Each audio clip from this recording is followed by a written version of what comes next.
Sampailah kita pada pertemuan yang terakhir, yaitu pertemuan yang ke-12 yang membahas tentang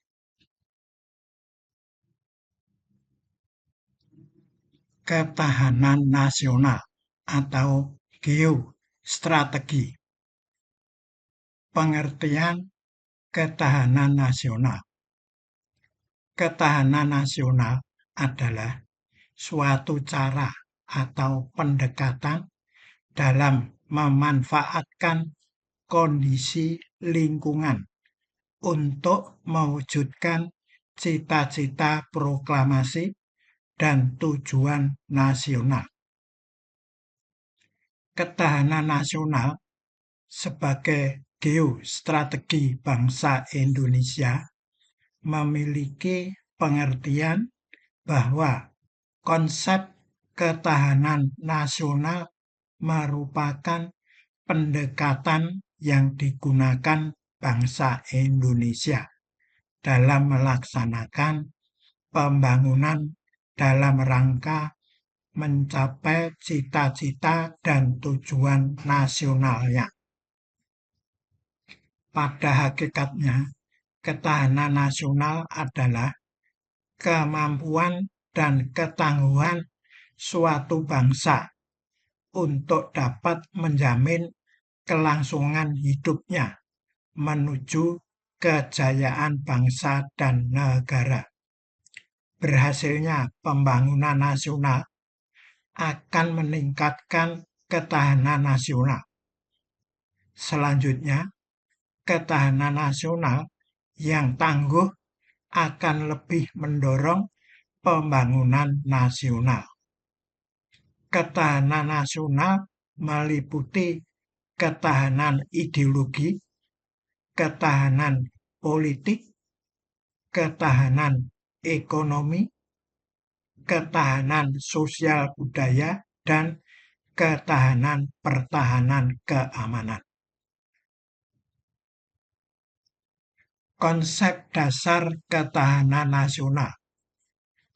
Konsepsi ketahanan nasional muncul awalnya karena meluasnya pengaruh komunis di Asia, terutama Asia Tenggara, pada tahun 1960-an.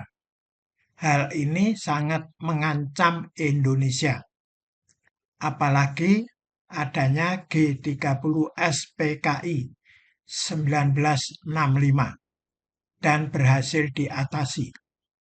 Sejak inilah semakin kuat pemikiran tentang kekuatan apa yang harus diadakan agar kedaulatan dan keutuhan bangsa negara Indonesia terjamin di masa mendatang. Sebagai jawabnya, adanya kekuatan nasional berupa unsur kesatuan dan persatuan, serta kekuatan nasional. Oleh Lemhanas, Lembaga Pertahanan Nasional, diwujudkan dalam bentuk ketahanan bangsa yang ditetapkan dalam bentuk tameng dengan unsur-unsur ideologi, sosial, dan militer. Ketahanan nasional sebagai kondisi merupakan integrasi dari tiap aspek kehidupan bangsa dan negara. Aspek kehidupan bangsa ini nantinya dicerminkan pada unsur-unsur ketahanan nasional yang dikenal dengan Trigarta, Pancagatra, dan Astagatra.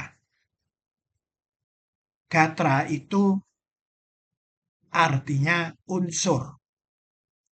Trigatra yaitu aspek alamiah terdiri dari penduduk, sumber daya alam, wilayah. Pancagatra yaitu aspek sosial, terdiri dari I Polexosbud Hankam. Astagatra adalah gabungan Trigatra dengan Pancagatra. Ketahanan nasional pada hakikatnya adalah kondisi yang dinamis dan integrasi tiap gatra yang ada, yaitu astagatra atau 8 unsur, yaitu 1. Penduduk, 2. Wilayah, 3. Sumber daya alam, 4. Ideologi, 5. Politik, 6. Ekonomi, 7. Sosial dan budaya, dan 8. Pertahanan keamanan. Wujud dari ketahanan nasional. 1. Inspirasi membangun TANAS. Kemampuan bangsa Indonesia mempertahankan negara untuk tetap tegak berdiri karena bangsa Indonesia memiliki keuletan dan ketangguhan yang dibimbing oleh kesadaran, pengakuan, dan kemampuan untuk mengembangkan kekuatan nasional didasari oleh landasan ideal Pancasila UUD 1945 dan landasan visional wawasan Nusantara. Kedua, pokok pikiran TANAS. Pokok pikiran yang mendasari ketahanan nasional ialah A. Eksistensi manusia Indonesia sebagai manusia berbudaya. B. Tujuan nasional bangsa Indonesia. C. Falsafah dan ideologi Pancasila. Ketiga, yaitu pengertian TANAS. Ketahanan nasional adalah kondisi bangsa Indonesia yang meliputi segenap aspek kehidupan nasional yang terintegrasi, berisikan keuletan dan ketangguhan yang mengandung kemampuan untuk mengembangkan kekuatan nasional. 4. Pengertian konsepsi TANAS. Konsepsi ketahanan nasional adalah pengembangan kekuatan nasional melalui pengaturan dan penyelenggaraan kesejahteraan dan keamanan yang seimbang, serasi, dan selaras pada seluruh aspek kehidupan secara utuh, menyeluruh, dan terpadu berlandaskan Pancasila UUD 1945 dan wawasan Nusantara. 5. Hakikat TANAS. Hakikat ketahanan nasional adalah keuletan dan ketangguhan bangsa yang mengandung kemampuan mengembangkan kekuatan nasional untuk dapat menjamin kelangsungan hidup bangsa dan negara di dalam mencapai tujuan nasional. 6. Asas TANAS. Asas ketahanan nasional meliputi asas kesejahteraan dan keamanan, asas komprehensif integral, asas mawas diri ke dalam dan keluar, asas kekeluargaan. 7. Sifat TANAS. Sifat TANAS adalah mandiri, dinamis, berwibawa, konsultasi, dan kerjasama. Pembelaan negara. Masalah bela negara merupakan hak dan kewajiban seluruh warga negara Indonesia. Bela negara adalah upaya setiap warga negara untuk mempertahankan Indonesia terhadap ancaman baik dari luar maupun dalam negeri. Undang-Undang Nomor 3 Tahun 2002 tentang Pertahanan Negara menetapkan bahwa A. Pasal 9 ayat 1, setiap warga negara berhak dan wajib ikut serta dalam upaya bela negara yang diwujudkan dalam penyelenggaraan pertahanan negara. B. Pasal 9 ayat 2, keikutsertaan warga negara dalam upaya bela negara sebagaimana dimaksud dalam ayat 1 diselenggarakan melalui 1. Pendidikan kewarganegaraan, 2. Pelatihan dasar kemiliteran secara wajib, 3. Pengabdian sebagai prajurit Tentara Nasional Indonesia secara sukarela atau secara wajib, dan keempat, pengabdian sesuai dengan profesi.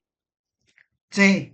Pasal 9 ayat 3, ketentuan mengenai pendidikan kewarganegaraan, pelatihan dasar kemiliteran secara wajib, dan pengabdian sesuai dengan profesi diatur dengan undang-undang.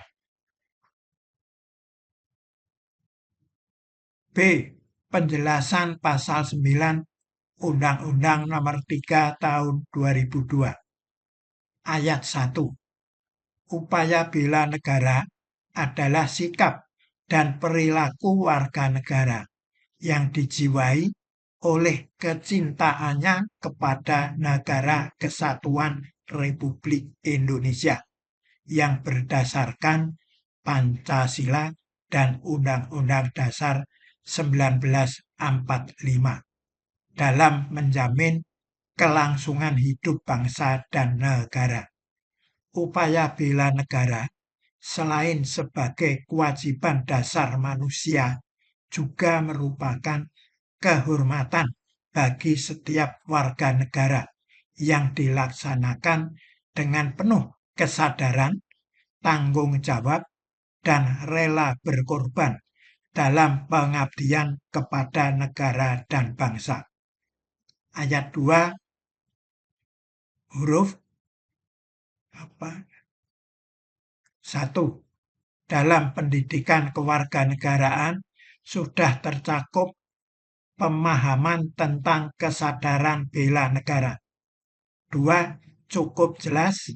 3. Cukup jelas. Dan keempat, yang dimaksud dengan pengabdian sesuai dengan profesi adalah pengabdian warga negara yang mempunyai profesi tertentu untuk kepentingan pertahanan negara, termasuk dalam menanggulangi dan atau memperkecil akibat yang ditimbulkan oleh perang, bencana alam, atau bencana lainnya. Ayat 3 cukup jelas.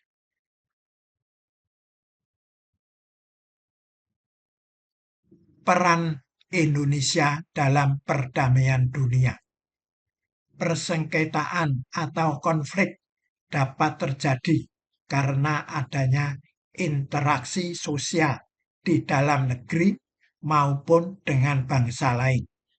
Konflik ini diselesaikan bisa saja dalam bentuk perang atau kekuatan senjata, yaitu menonjolkan angkatan bersenjata sebagai sarana untuk menyelesaikan persengketaan daripada kekuatan lain, seperti kekuatan politik, ekonomi, dan psikologi. Perang umum, persengketaan bersenjata antara dua negara adikuasa secara langsung dapat melibatkan negara-negara sekutunya.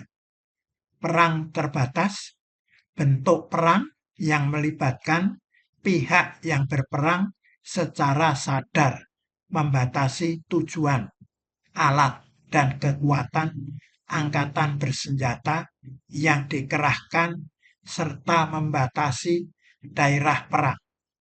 Perang revolusioner pada dasarnya dilakukan oleh rakyat negara tersebut. Ancaman ketahanan nasional dapat berupa subversi dan insurgensi.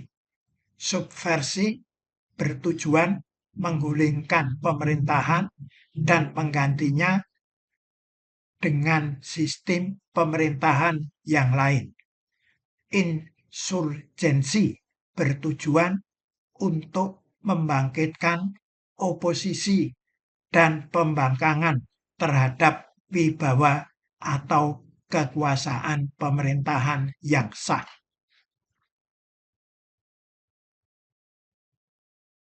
Peran Indonesia dalam perdamaian dunia. Teror, yaitu menerapkan cara-cara sistematis dalam menebarkan rasa cemas dan ketakutan yang mencekam di kalangan masyarakat atau kelompok masyarakat bersangkutan. Di dalam usaha memelihara perdamaian dunia serta mewujudkan aspirasi dan cita-cita proklamasi, bangsa Indonesia ingin menyelesaikan setiap persengketaan secara damai atas dasar saling menghormati dan saling pengertian akan martabat kemerdekaan dan kedaulatan negara serta keutuhan dan martabat bangsa masing-masing. Bagi bangsa Indonesia, perang merupakan jalan terakhir yang terpaksa ditempuh dalam usaha mempertahankan falsafah Pancasila, kemerdekaan, dan kedaulatan negara, serta keutuhan dan martabat bangsa Indonesia.